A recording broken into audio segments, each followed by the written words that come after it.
Tonight is part 3. We are talking about, again, we have been moving on in our sort of 4 circles. The bio, psychosocial, spiritual. Tonight we are going to talk about the spiritual, which is really good. There's a lot of stuff I put in the folder. If you're interested, some of it's is stuff I'm going to talk about tonight. Other stuff is just stuff that I just didn't have time to put in. It was fascinating, so I'll try to put that in there. But first of all, I'm going to get us off on the right foot again with.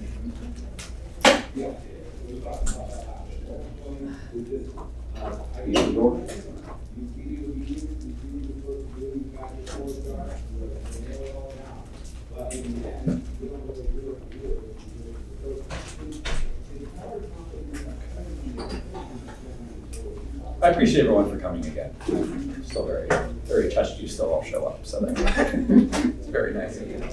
So this is called Breathe Restlessness Into Me. Thank you for all I forget are gifts, not rights. Forgive me for all the grievances I remember too well. Save me from the self-pity, the self-seeking, the fat-heartedness which is true poverty. Guide me if I'm willing, drive me if I'm not, into the hard ways of sacrifice which are just and loving. Make me wide-eyed for beauty and for my neighbor's need and goodness. Wide-willed for peacemaking and for the confronting power with the call to compassion. Wide-hearted for love and for the unloved who are the hardest to touch and need it the most. Dull the envy in me which criticizes and complains life into 1,000 ugly bits. Keep me honest and tender enough to heal, tough enough to be healed of my hypocrisies. Match my appetite for privilege with the stomach for commitment. Teach me the great cost of paying attention, that naked to the dazzle of your back as you pass, I may know I am always on holy ground. Breathe into me the restlessness and courage to make something new, something saving and something true, that I may understand what it is to rejoice. What's such good stuff. So last week we were talking about the social part of our lives, the relational part of our lives. We talked about the biological. The psychological is going to kind of be a little bit of all that. We've sort of been talking about that in the midst of a lot of the stuff, in terms of our emotions, how we feel, all that kind of thing. That's kind of flowed through everything. Tonight we're going to talk about the spiritual, especially how our faith and how Christianity in particular has impacted our lives and these other areas of our lives in good ways and some not so good ways in some cases. So I'm going to talk about spirituality and religion, and just back up a little slightly more. Last week I didn't get to talk about, when we were talking about family systems, I didn't get to talk about family roles.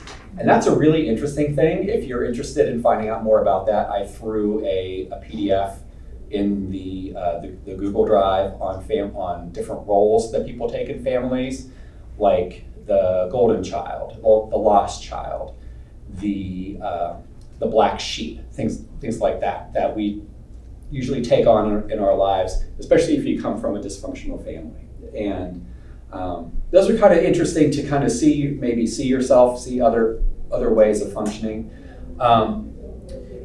And another thing about those roles is we shift in and out of them from time to time. I think, about my life is sometimes I've been here, sometimes I've been here, sometimes I'm the good child, sometimes I'm the quiet child, those things like that. So don't think of it again as like diagnostic or anything like that. So back to what we're talking about tonight. Spirituality and religion. Spirituality is probably the word that gets tossed around a lot most in our culture, and especially in the most favorable way. Religion does not get the best discussion in American culture. Spirituality is how one conceives of and connects with questions and ideas larger to oneself.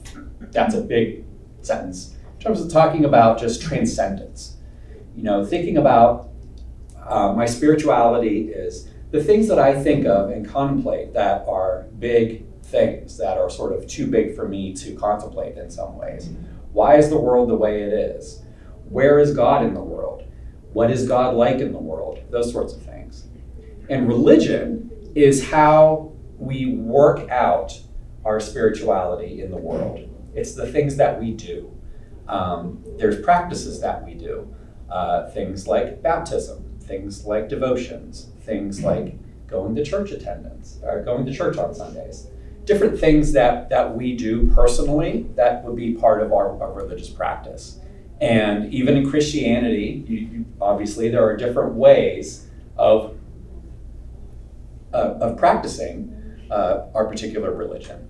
And people from different religions, different religious backgrounds and religious traditions can have the same general concerns in terms of spirituality. Why is the world the way it is? How do we make the world better? Things like that. So we have on one side spirituality and the other side religion, and they work together. Obviously, we need to have some religion in our lives. It's kind of the phrase that was going around quite a bit several years ago. I'm not quite sure they're still today, but well, I'm spiritual but not religious, and that's where lots of people are today. I'm spiritual but not religious, meaning I'm spiritual. I have big ideas about things. I have big ultimate concerns about things. I think about God. I think about the universe, but I don't follow a particular religious practice. But everybody has a religion in terms of what they do, how they work out those things. In some cases, maybe they don't have a formal religion, going to a particular church, a particular denomination, but they go help at the homeless center. That's, in a way, your religion. Or things that you do to connect with God. It may be going on a hike. It may be fishing. Things like that can be part of your religious experience, how you connect with God, how you connect with the divine. So, first of all, I'm going to talk about the good news. And before I talk about the good news, one caveat for this whole discussion I'm going to say tonight is a famous phrase that my Psych prof, Psych 101 drilled into us every day, is that correlation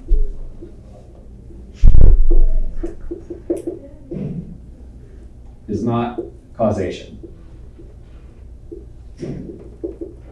Basically, this is the thing where if you see two things together, our tendency as thinking beings is to assume that maybe they're connected to one another. Or that's not necessarily the case. The example that he will always give us was, if I have some ice cream and go jump in shark-infested waters and the sharks eat me, it is probably not because I had ice cream. It is probably because I jumped in the shark-infested water. But so that's the thing. Correlation does not imply causation. But we're going to talk about some things. These are actually like scientific studies, interesting about how religion impacts us in positive ways. So this is some things. This is actually from a study from two researchers, Siebold and Hill, who are at Grove City College, if you're interested in that.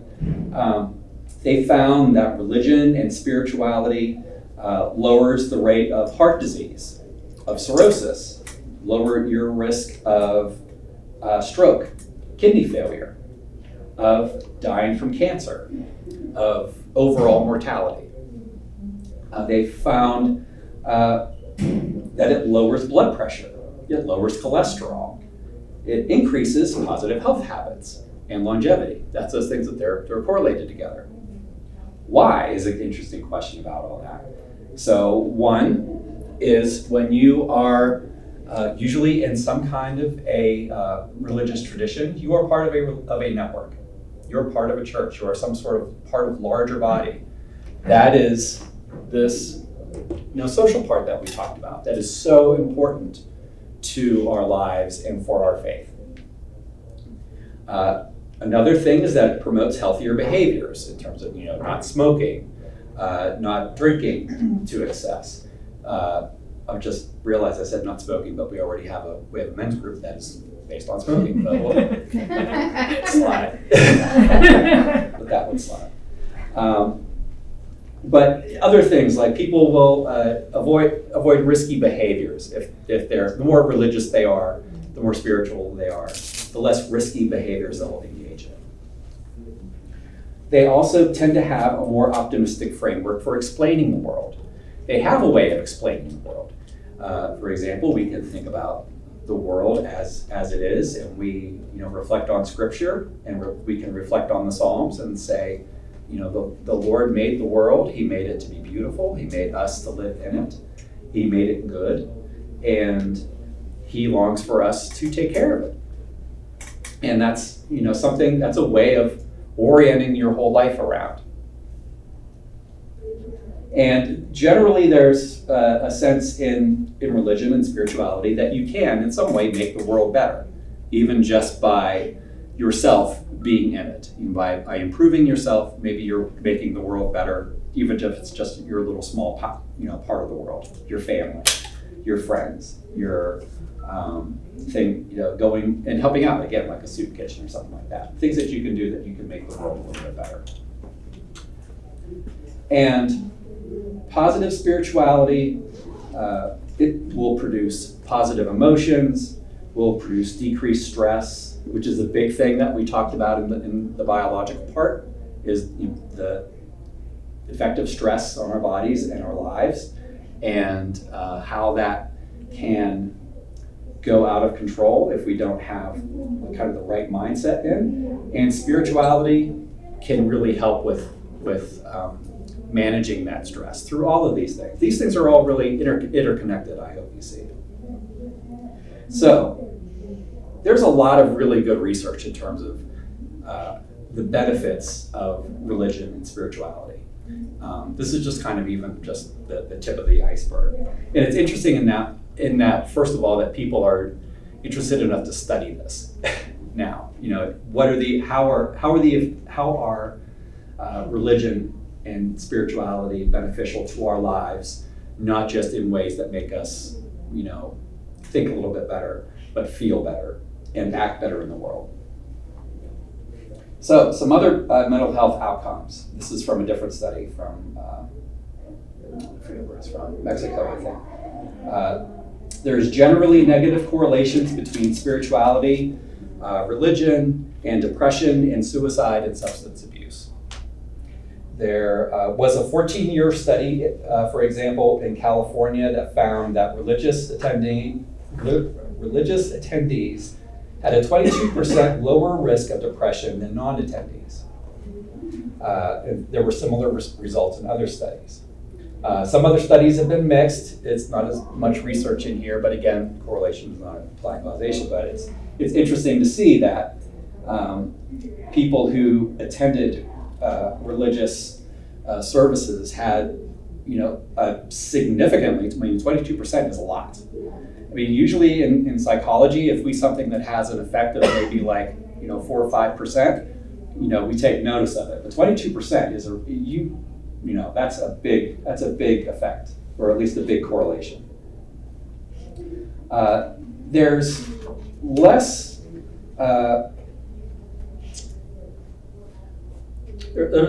correlation, less research done regarding anxiety. A lot of it is done with depression.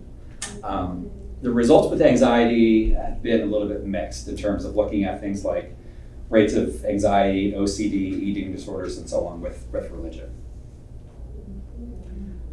So why is this the case? We talked about a little bit. One is talked about the water and the fish. One, if you got healthier water, having a good spiritual life, a good religious background where you are able to connect with people in meaningful ways and that share your beliefs, that can lift you up, that can listen to you when you're having a problem, that is going to have a big impact on your mental health. Churches in general, for example, also really will support families. and relationships, and want to build those, want to support those throughout the lifespan. There's things like MOPS, if you have a mothers of preschoolers, all the way up through Awana, through youth group, through Edge, through Rev. It's a continual thing where supporting children, and then small groups for supporting parents of kids, both in before they have kids, when they have kids, after they have kids that have left the house. So there's a lot of really good support for families in those situations. Christianity provides meaning-making frameworks for things. We can, when we have a difficulty, when we're having trouble trying to figure something out, maybe, we can turn to the Bible. We can turn to theologians. We can turn to authors that we trust and learn about maybe their insights, gather from them things that can help us along the way, to help us make sense out of the big spiritual questions that we have when we get challenged by things. Religion promotes acceptance and forgiveness. That's something that when you're struggling with guilt, when you're struggling with maybe sins in your life, feeling that you're a bad person, just to your core, religion can give you a way, and spirituality can give you a way to cope with that. It can give you ways and even rituals to work through that. Baptism is one of those. There are other ones. What are other kind of rituals that you could think of that are sort of transformative within the church in terms of your own lives? I could think of something to see what your creative minds think. Communion, right? Child dedication. Child dedication. Mm-hmm. If you're part of a church with confession. Mm-hmm. I don't see ritual helping me, but generally when I'm thinking of a small group, or I'm thinking of my men's group, where there is really issues that everyone brings to the table, and you talk about, and you're there Right. to share them. So that's not ritualistic, that's just talking at a different level. How does your men's group start? Well, with prayer. Uh-huh. And then we have a little bit of everyone's catching up on what's going on in their lives. We hear about the wives, we hear about the kids. These are all older men, so it's kids and sometimes grandkids. Yeah. And where their lives are falling apart, and how do we best help them? Mm-hmm. So it's the scripture we look at that day will be based on the conversation that happened around that table. Okay. We're not trying to feed Yeah. truth. That way, we're taking all the issues and finding the truth for that day. Yeah. That's how we do it. And that to me sounds like a ritual. Oh, In terms of how you gather together, you start with prayer to kind of start. Here's where we begin. There's the checking in with everybody. Everybody gives their input on something. There is kind of like, a ritual doesn't have to be something that is really, something done up front from by a pastor or something like that. Talk to Joel. Casting a rod is a ritual because how you do it the same way, and it becomes a rhythm. It's something that gives you like a framework for how things go. And often, like in my small group, it's very similar. Like we're just kind of a connecting time. It's more informal. Then we stop. We have our more kind of formal time where we are reading through Exodus. Then we go around and talk about prayer requests, which are usually about parents and kids, and then we kind of leave. So there is there's a rhythm, there's a ritual. Ritual as a sameness is what you're saying. It's the same. It's like it's a ritual. form. Yeah, All it's right, a I form. was thinking No, ritual. no. That's Totally different. You're not wrong, but I'm Yeah. glad you mentioned that because it does prove the point that I'm trying to show is that you're perfect. That it is that ritual is not just yes, communion is a ritual. Kathleen Norris, who is an author, wrote a book called Cloister Walk. She joined a Benedictine monastery as a Presbyterian. Talked about how making the bread is a ritual, and it's how they pray.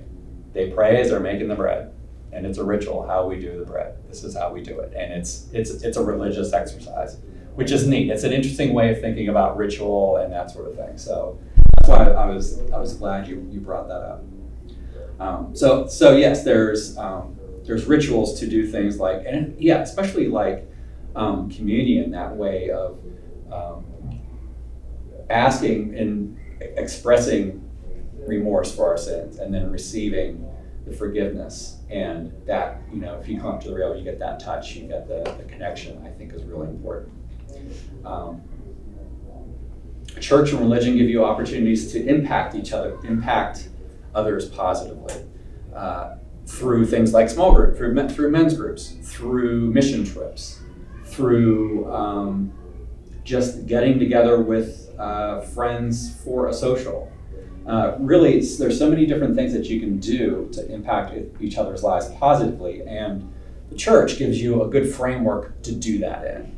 It gives you a space to do that in. It gives you a network of people that are already open to doing that, and we'll dive in and get into it.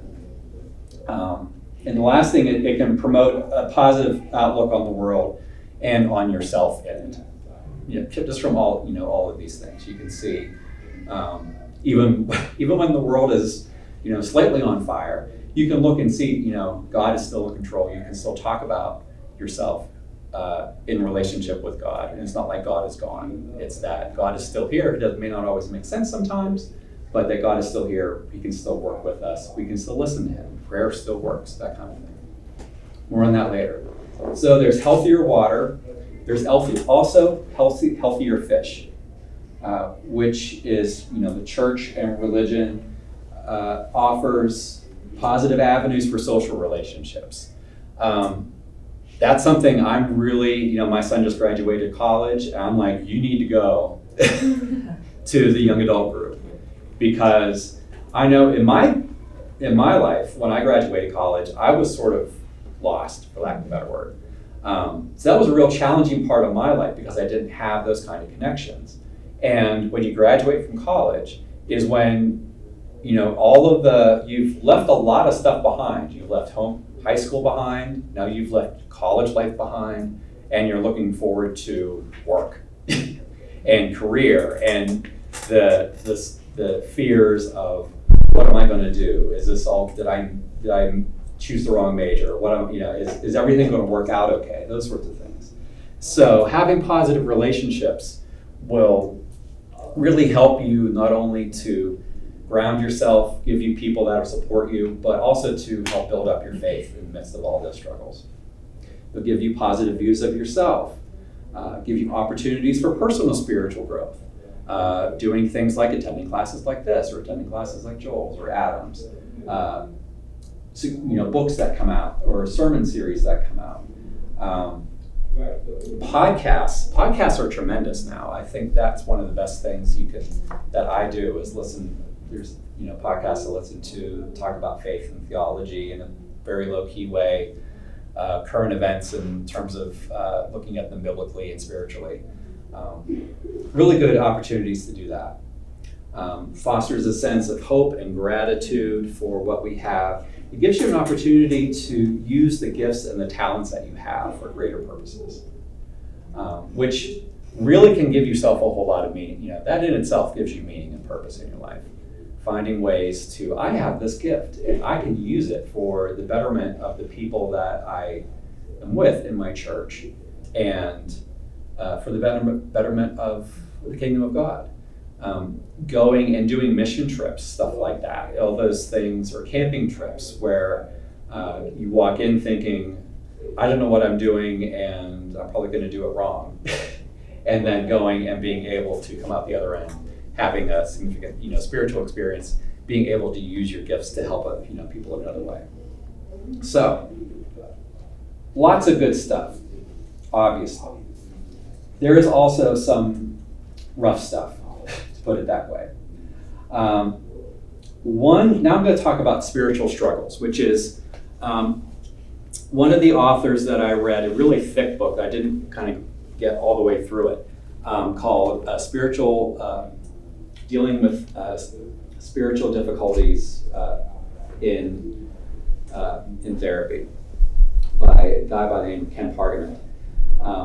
Talked about spiritual struggles as typically we all have times in our life when we struggle with something. We have a problem that may be weighing us down, that we can pray, we look for the help of others, we dig into our spirituality to find strength through that. But sometimes there are things in life that when you dig down for that spirit, that the question, the problem that you're dealing with is in fact the spirituality that you're trying to work with. It's sort of like if you're lost, for example, if you're lost and you look at your map and it's like, okay, I'm lost. Let's get the compass out. Let's get figure out where we are. We can figure out and look at the map, see where we're off. If you can get your compass, if your compass is right, you can go put your compass on the map. You can look around, look at signs like, oh, okay, we're here, but we need to be over there. And here's a road that goes over there, and you can get yourself over that way. Now, what if your compass is wrong? It's not just that your map is wrong, it's that your compass is wrong. And then that turns into, now how do I navigate this? How do I get over to this? How do I solve this problem? Not only that, how long has my compass been wrong? It brings everything into question, and then it really turns into, I could trust my compass. I thought I could trust my compass, but now I don't think I can trust my compass anymore. Now what do I use to orient myself? And that's what Pargament talks about in terms of your spirituality functions as an orienting system. Where is the true north in your life? What are the things that are most valuable to you when you're going through a struggle? What are the things that you look to help you through those kinds of things? And sometimes those things just get hit hard. And that's when people really kind of struggle with, it's a deep core issue. If we're talking about spirituality as like ultimate questions and ultimate concerns, ultimate things we think about, a spiritual struggle is a problem with the big thing. And so it gets really challenging and really scary, kind of really, really fast, because what if I'm wrong, for example, about thinking that God loves me? Because I have this, I have a problem with anxiety, and I've prayed for God to take it away, and God hasn't taken it away. I have prayed and prayed and prayed and prayed and prayed. I have sacrificed. I have fasted. I'm just hypothetical on that. But I've done all these things, and I am still more anxious than ever. What is going on? And then it turns into, am I the problem or is God the problem? Did I get God wrong? And that becomes a real significant challenge. There are different types of spiritual struggles. One is a divine struggle, which is anger, disappointment with God. This is feelings of abandonment or punishment. A second one is a demonic one, which is when you're feeling attacked or influenced by the devil or by evil spirits. Interpersonal, which is pain or anger caused by religious institutions or groups. As a chaplain, I run into this a lot. A lot of the people I see, I don't say a lot, but a good number of people that I see have been hurt in some way by their church and are not going back.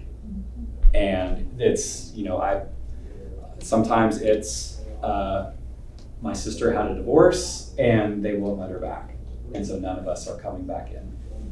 Or the pastor didn't listen to me when I told him that my son was depressed, or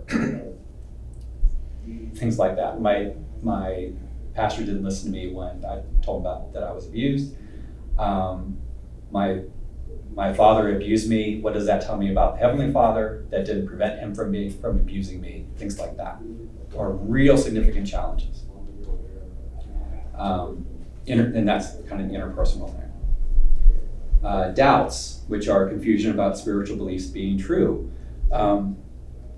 I've followed the Bible my whole life, but now maybe I'm hearing things or questioning, is what I'm reading, what I believing, what I've been told true, what's been handed down to me. Moral issues. This is guilt and shame related to moral principles. There's actually something called moral injury, if you've heard of that. It's actually something that is studied in the military, where people that have gone to war, been in conflict, and had to do horrible things come out of that experience with a lot of internal conflict and feeling like they are tainted and stained as a person. And then crises of meaning and things like that, and the importance of life itself. Important to know, spiritual struggles are not pathological. They're not wrong. He said they are a critical and natural part of spiritual development. So it's one of those things where, like in my life, and I'll talk about that in a minute, I can look back and see some of the points in my life where I've struggled the most have been the points where I ended up growing the most. But at that point in time, it was not fun. And it took me a long time to grow from it. I had to heal from it first before I could grow from it. So yeah. And, as we've been talking about, the physical and the social struggles that we have, our families, our brain chemistry and so on, are going to affect our spiritual struggles. Just because of, going back to what we've talked about. So I'll talk a little bit just about myself, and you can hear maybe some of you may have your own story that can parallel with this. I went to Geneva College. Well, I grew up in Presbyterian Church of America, very traditional, very conservative church background. Went to Geneva College, which was even more traditional, more conservative. Joel and I laugh about how you weren't allowed to do laundry on Sundays. They were literally locked. You would get thrown off the lawn if you were having too much fun on Sundays, if you were playing Frisbee or something like that. But I really struggled at Geneva. I went there because I thought it would be a spiritually supportive place. It was a very spiritually supportive place. Problem was, it was very easy for me just to blend in and just float around with the tide of everyone else who was doing all the right thing. And so I didn't have to really work hard at my faith. It just sort of was there. And I go to chapel, go to do the things, and everything's fine. During college, I had a very dysfunctional relationship with someone who I eventually got engaged to. And that she came from an alcoholic family. I was bound and determined to rescue her from that alcoholic family. And so I went through a lot of pain and suffering trying to get everything, making sure that she was okay, putting myself out for her. And then when I graduated, we broke up. And I didn't know what to do. I was very angry at God. It's like I had just left this, Christian school, which I thought would help me along with my faith. And I sort of blamed the church or the school for not really doing enough, even though it was me. I wasn't really trying that hard to begin with. But I was, raising my fist at God and saying, I did everything right. I was trying to do the right thing, and I'm left with nothing. And said, the heck with this, I'm out. If this is how this works. And I left the church, I left Christianity for about 2 years. And that was when I started having panic attacks. And started having issues with, I think I talked about with my stomach and so on. I was having biological problems that were related to my anxiety. And went back and then went to a counselor, as I think I mentioned, and started to get that straightened around. And it was a secular counselor too. So after that, I kind of was, I got to a place where I was a little bit better, and I decided, you know what, I'll try church again. So I went back to Orchard Hill Church, and because I knew someone that was there, that attended there. I'm like, oh, I'll go there because he goes there. And went to the Christmas service. This was back when they were in the little A-frame, in the I think it was a chapel, And came away from that. I remember the one, there was an image that they do like a series of, like a slideshow set to Silent Night. And, it's the birth of Jesus and ending with the manger scene. But then there's a section where it cuts to Jesus' crucifixion. And I'm getting tingly now. It still hits me. I just thinking about it. It's like seeing that. This is the child that was born dying for me. And I came away from that, felt, sort of retouched. I still have the little thing I used that you put around the candle and rub the date on it. Came away from that, feeling better. Got back involved with my faith. And I kind of realized at that point that, where I was, was less anger at God, but anger at myself for what I was doing and trying to make myself better as a part of that. Looking and seeing that in classic prodigal son language, I thought I was the good son who was like, why don't you give me a feast for Pete's sake, Dad?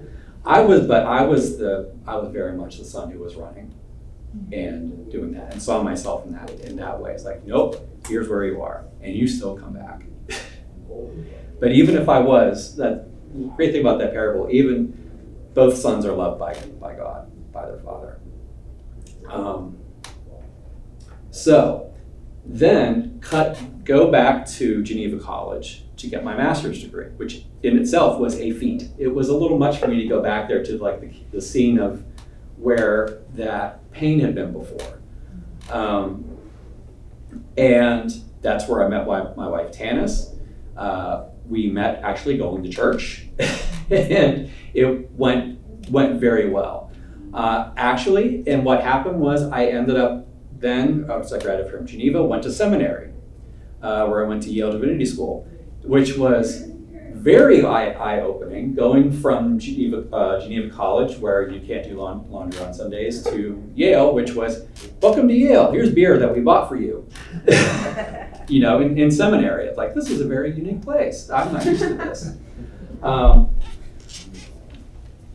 And through that, really kind of came out a whole lot better, and was finding my path changing a lot of different ways. I had planned originally on going and studying psychology and psychology of religion, maybe think about going, and maybe doing research or teaching.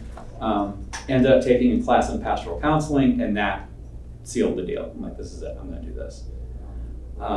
While I was home once from school, I talked to the guy who at Orchard Hill, Bob Bremer, who was in charge of the pastoral care, the counseling center, things like that, divorce care ministry. I said, how did you get to do your job? And he told me, and stuff like that. Like, I told him, because I'd like to do what you do. Like, okay. I go to graduate. Bob calls me up and said, do you want to do my job? Because I'm leaving. So I'm like, yes, the Lord has just dropped this wonderful thing in my lap that I asked for. This is a wonderful day. So I end up at Orchard Hill Church, and I am gung-ho going into it. 2 months in, and I have been slapped to the ground by the reality of how church works in a very large church. And I, again, was kind of like, God, did you mess up? Did I get this calling wrong? I was looking, did I mess up? Did I screw this up again? But what was different this time, when I was at Geneva in '98, I left, I was there on my own. I left on my own. I had no community around me.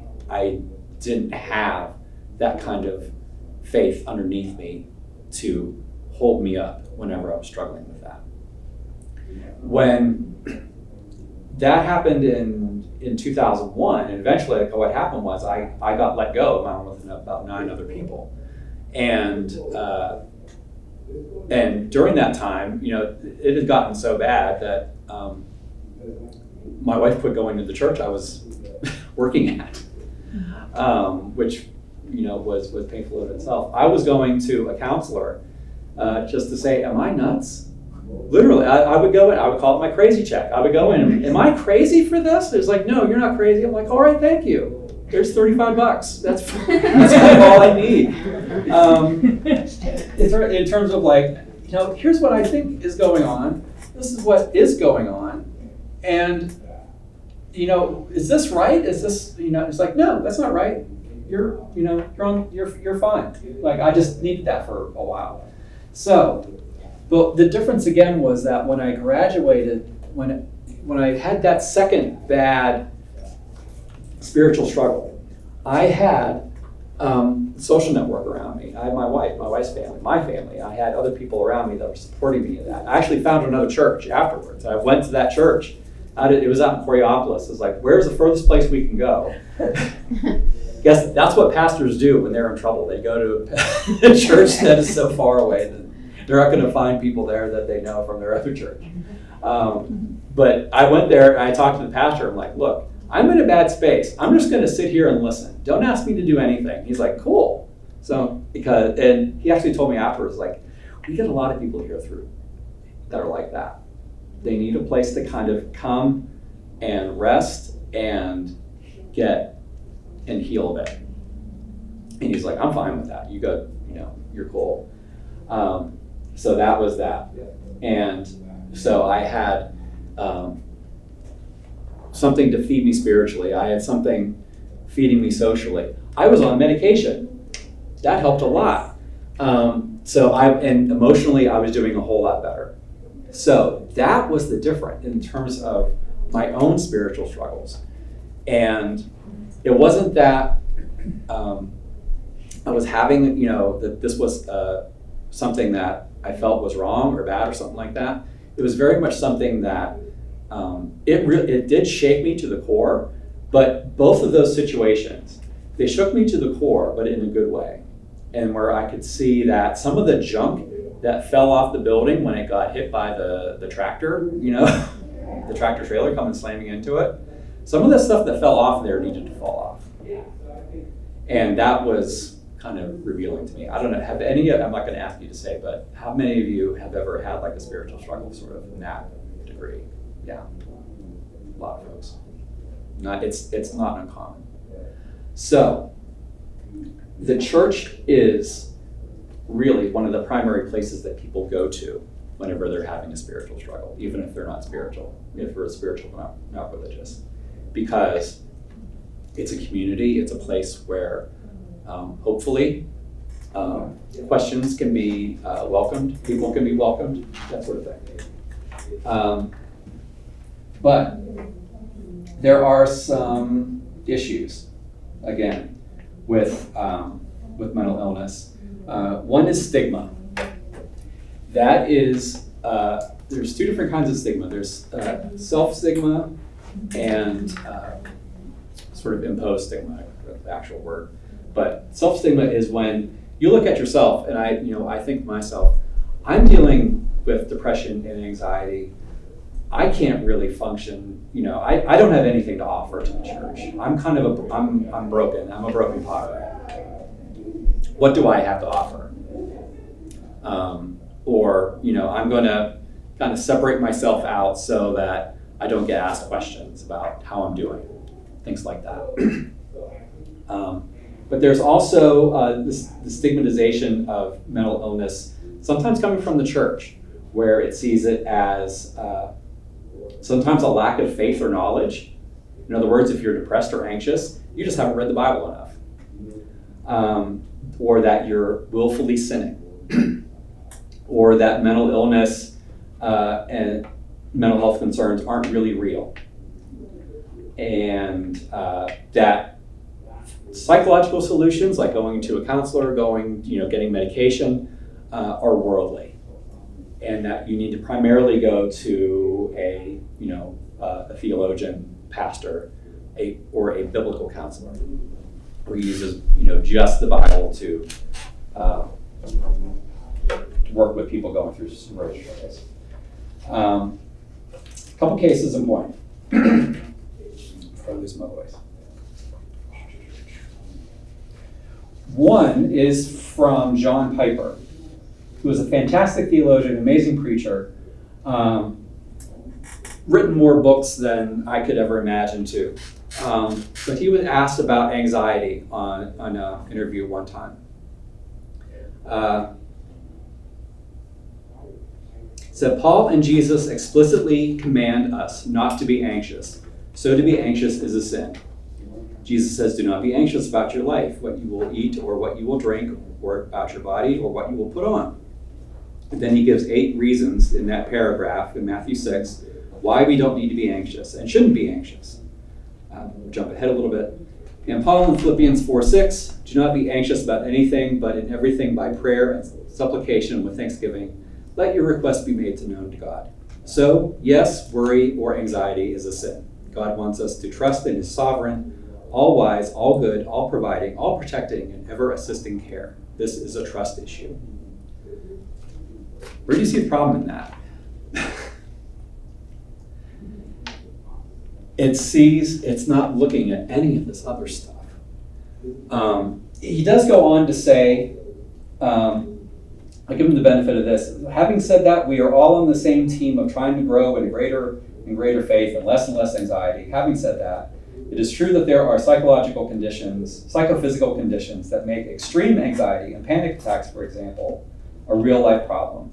So there is a continuum for all of us, but I do want to acknowledge for some in these unusual cases, the believer needs very wise counsel from those who know him best and who know those physical and psychological conditions best. So he does give that caveat that there are physical things involved. But when you start with, if you're a person like me who's anxious and you're looking to your pastor for a solution to your anxiety, being told that your anxiety is sinful and you need to stop it is not going to be all that beneficial. Is it true? Is it true that God doesn't, that Jesus told us not to be anxious for anything? Absolutely. Is Paul true? Yes. But I'm a sucker for nuance. Those little things that, but we need to look more closely at that. And I think kind of what he falls into here is something that a lot of people fall into, is saying, well, I'm anxious, and then opening up the Bible to, look in the back to the concordances, like, oh, here's a verse about anxiety, okay? It says not to be anxious, and we're good. Yeah, it doesn't work like that. And meanwhile, you as a person listening there is like, that doesn't make me feel better. You think I've not read the Bible? You think I don't know that? But the solution in some situations, some folks say is like, well, you obviously don't know it enough. You need to, meditate on it more. And so it's a logical thing. What did we learn when we were talking about the psychological part of anxiety and depression, the biological part? Guess what doesn't work so well? Your thinking, your cognitive function. Your cognitive function is breaking that emotional part down, breaking down that it's not able to control that physiological response that is hitting you. And so an answer of, well, you need to think more or think harder is not necessarily going to be all that helpful. And to not see a situation, for example, where maybe someone is in a relational situation where they really are in a situation where they're dealing with a family that lacks boundaries, or a family that is dealing with alcoholism or mental illness in the family. And to just hear, well, read the Bible more. It's like, reading the Bible more is not going to help my dad get sober. It's hard. So that's kind of one thing. Another one, this came around, this was from John MacArthur, another extremely wise and sage person who is a great theologian and a great preacher. This was published in 2012, talking about the incompatibility of faith and anxiety.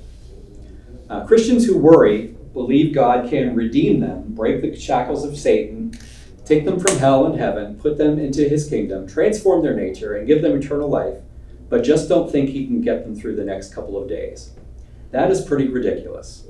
We can believe God for the greater gift and then stumble and not believe him for the lesser one. Some might say, why make a big deal out of worry? It's just a trivial sin. No, it is not. I suspect many mental illnesses and some physical illnesses are directly related to worry. Worry is devastating, but more important than what worry does to you is what it does to God. When you give in to worry, you are saying, in effect, God, I just don't think I can trust you. Worry strikes a blow at the person and character of God. So now not only are you worried and anxious and feeling like a sinner, you have just slapped God in the face. That is not a good solution for someone who's dealing with anxiety and depression. That's shaming, which is basically saying, is what he's saying wrong? Is there a matter sometimes of not seeing that the God who made the universe made us and loves us and cares for us and has a plan for our lives? Yep. Absolutely, all of that is true. And when we are worried and when we are anxious and when we are depressed, it is tremendously helpful to keep that as a focus on our lives and as our orienting point.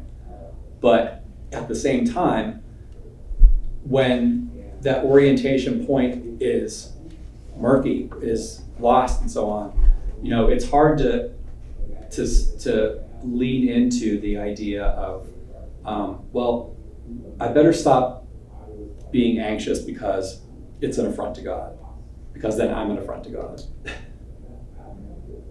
And that can be terribly stigmatizing, and people can really be driven away from the church, not because of anger at God or,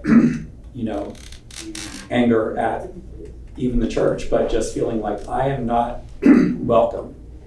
I can't be in this place. I can't because I am, it makes that sin even worse. And then what happens is when people who are struggling with spiritual struggles like that, when they leave sometimes the church because it's too painful, oftentimes what the church does is sometimes they'll look and say, well, that's them. So look, I told you that they're being willfully sinful, right? Now they're walking away from church.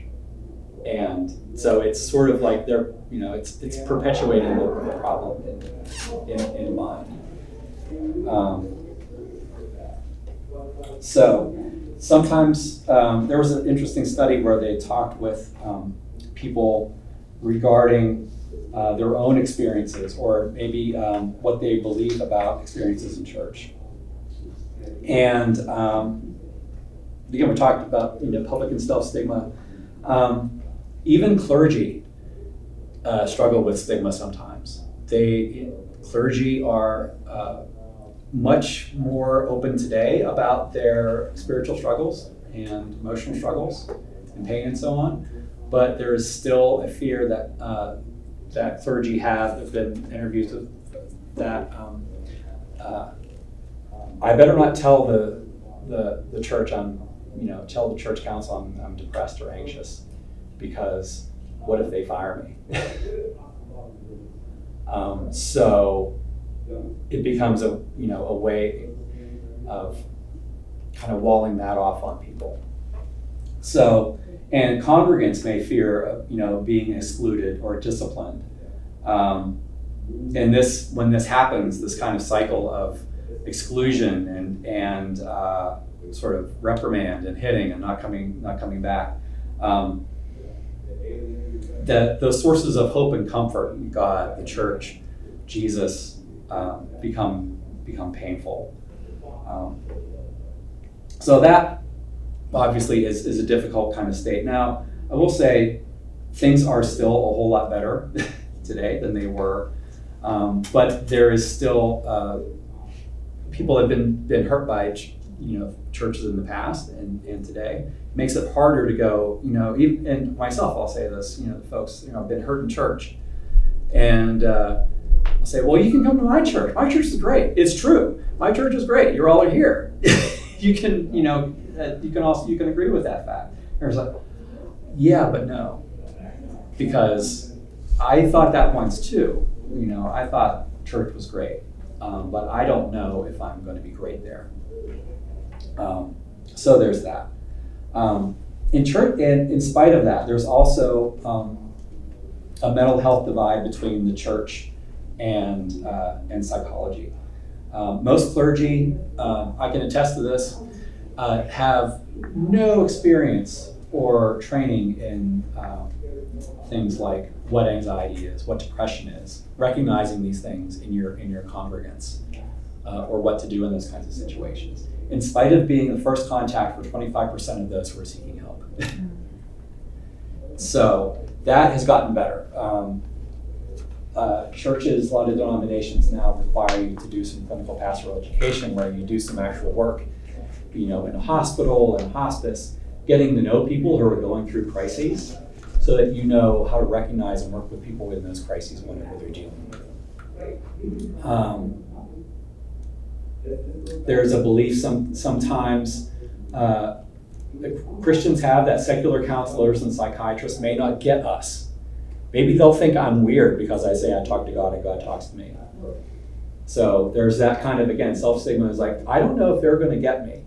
Are they going to think that there's something wrong with me? Are they going to try and change me? Are they going to challenge my faith system? Or are they going to think I'm nuts simply because I'm a Christian? Good news for that is assessing religious beliefs is now a standard part of any psych history. So there's a lot more education in that, and there's also a lot more interest in actual doing research and things like that in terms of how religion and mental health, physical health, correlate and so on. There's a fear of being labeled or fear of losing your faith, and oftentimes a lot of us see seeking therapy or medication as a last resort. When everything else has failed, when I'm at the end of my rope, I'll talk to a counselor. Whereas it doesn't need to be the first thing we can do, but it could be like the second or third thing we can do. So, and including that as a part of the therapy that we're doing. If we are, I think I mentioned this, day one, is that if we are working on ourselves biologically by being healthy, maintaining healthy habits, sleeping, getting medication when we need it, if we're nurturing our relationships in ways that nurture us, and helping others and trying to maintain good boundaries and so on. If we are trying to manage our emotions and understand our emotions and accept our emotions, not just shove them down. And then if we're doing all of the things, our faith is going to mesh in with all that and work. It's going to be the juice in the system there to really kind of impact that. Questions or comments before I kind of summarize? Sam, at what Yes. time in your story, at what time did the medication be part of your life? That was a year after, probably 6 months after I graduated college. Did I talk about that? Ooh, okay, that's interesting. That goes back to the biological thing. I was having stomach cramps and couldn't eat. I was like very ill, losing weight, not doing well at all. So went to a doctor. Doctor gave me, we did x-rays, we did barium swallows, we did upper GIs, we did lower GIs, we had all the GIs. And she looked at me, she's like, your tests are fine. I don't know what's wrong with you. And I remember her, she's looking, we're there in the exam room, and she's like, what's going on in your life? And I said, well, I just graduated from college. I broke up with my fiance. I just got a new job. I moved out of my house. And da da da da da. She looked at me and was like, you need to go to a counselor. Why is this advice I ever got? I went to a counselor. I was a nervous wreck going in because I didn't know what was going to happen, didn't know what I was going to do. First experience with the counselor. Had a first visit with the counselor, just talked a little bit, went home, I was better. My stomach issues stopped. So it was, now I kept on going. Thankfully, they're like, oh, my stomach's better now. I don't have to go to the counselor anymore. But that was when I started, I was getting Effexor at the time. Well, who makes the diagnosis in terms of medication? That's usually like a medical doctor or a psychiatrist. Because your primary care person wouldn't do that necessarily. They can. Like my PCP has for me too. If it's something like, especially something like depression or anxiety, something that's fairly common and fairly easily treatable. If it's something that is working, now if you're dealing with like major depression or generalized anxiety disorder, which is something that you're looking at a higher level of, like feeling anxious to being anxious. To where I was, there's the levels of how much is my anxiety or my depression interfering with my daily life, and it reached to the point where it was a lot. So that was when the decision starts to look at, okay, let's look at medication for you. And then if you're having something more serious, like if you're maybe dealing with bipolar disorder or something more significant, then you probably would talk to a psychiatrist because they're usually a lot more. They would be able to do testing. They would be able to do more thorough work to see kind of let's make sure what's going on so that we're treating the right thing.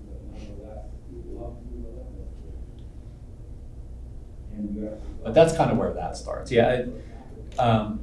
Some counselors will work with a particular psychiatrist, for example, to, as part of their practice, that they'll do the therapy, the psychiatrist does the meds, but it has to be done through like a medical professional, like a doctor or a psychiatrist. I don't think a PsyD can do medication. Yeah, I didn't think so. Psych, no.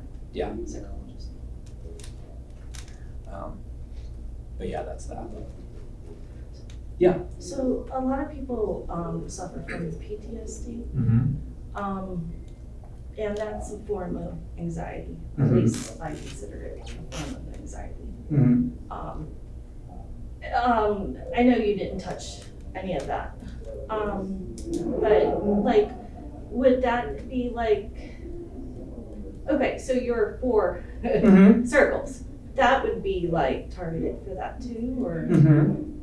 I think, for example, let's take the example of someone coming back. because it's common, someone coming back from combat who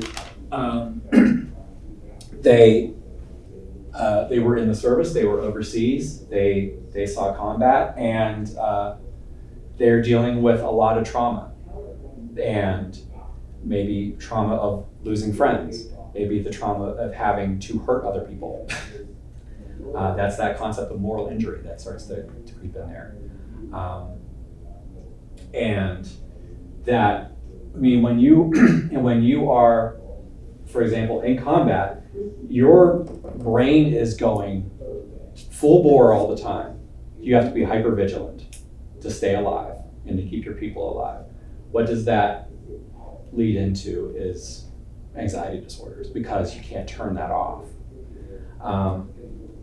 Social networks with PTSD, someone coming back, it is very important to get them connected with people who have also gone through PTSD, been in similar situations, because they can talk the same language, basically.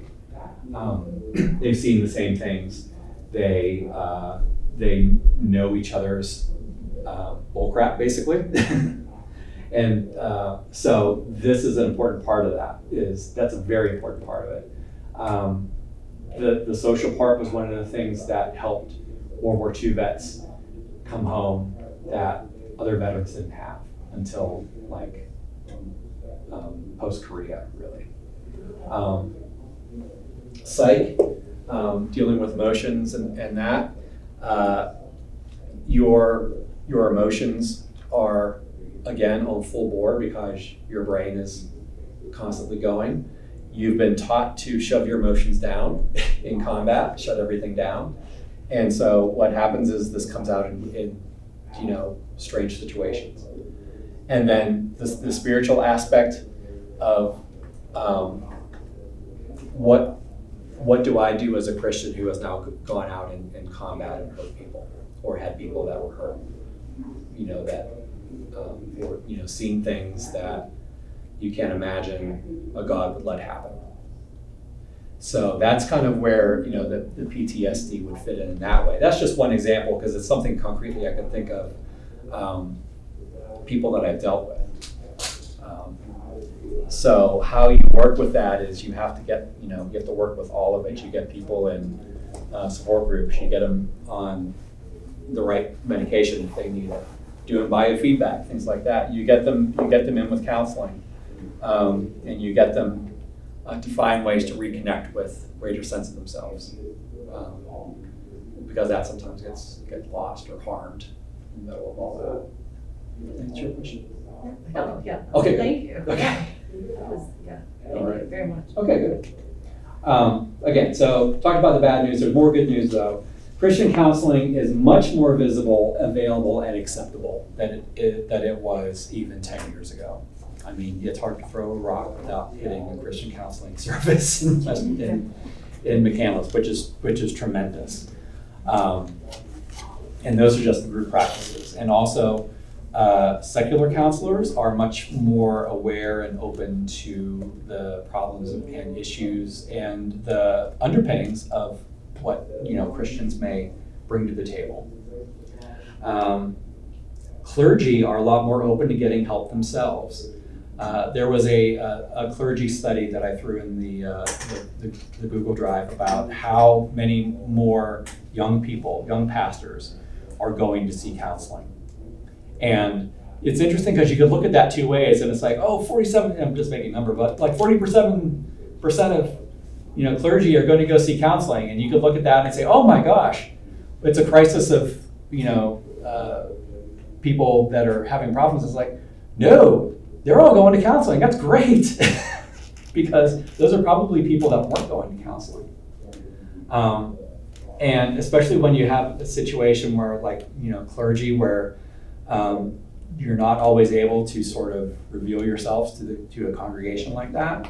That being open and being upfront about it is helpful for them to get help themselves. They are also much more likely and able to get people pointed in the right direction, because they could say, here's the counselor I go to, here's this practice, rather than saying, well,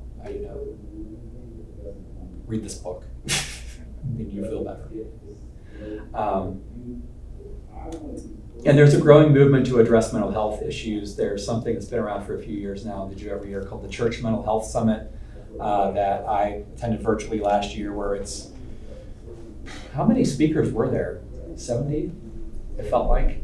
Yeah, a lot. And different things like how to care for people, how to start a care ministry in your church, how to care for singles who may not fall into the little cubbies that we usually have in our small group ministries. How do we support young moms who maybe have gone through abuse? Those sorts of things like that. They've left their husbands, or they're on their own for whatever reason. There's just so much more out there that is open and available to people. So I think there's a lot more good news than bad, which is good. So I'm just going to quick summarize here, because I know we're running short on time. Mental health and mental illness are complicated issues, obviously. We've just been talking about this. It involves our whole person, our bodies, our faith, our relationships, and all of these work to define who we are as a person. It's all that stuff working together. And addressing mental health and mental illness problems requires that we have to address the whole person, not just one little part of this. And like we talked at the very beginning, if we think of mental health issue as something that's just a psych issue, you're not taking care of the whole person. If you're just seeing it as a biological issue, you're not taking care of the whole person. Someone gave me a book today called The End of Mental Illness, and he's like, I just found this. You want to read it? I'm like, sure, I'll take a look at it. And it was like, so I'm like looking through it, and it's from a psychologist, and it was all about all it was fixing your brain, do these brain exercises, and take these vitamins. In the trash, yeah.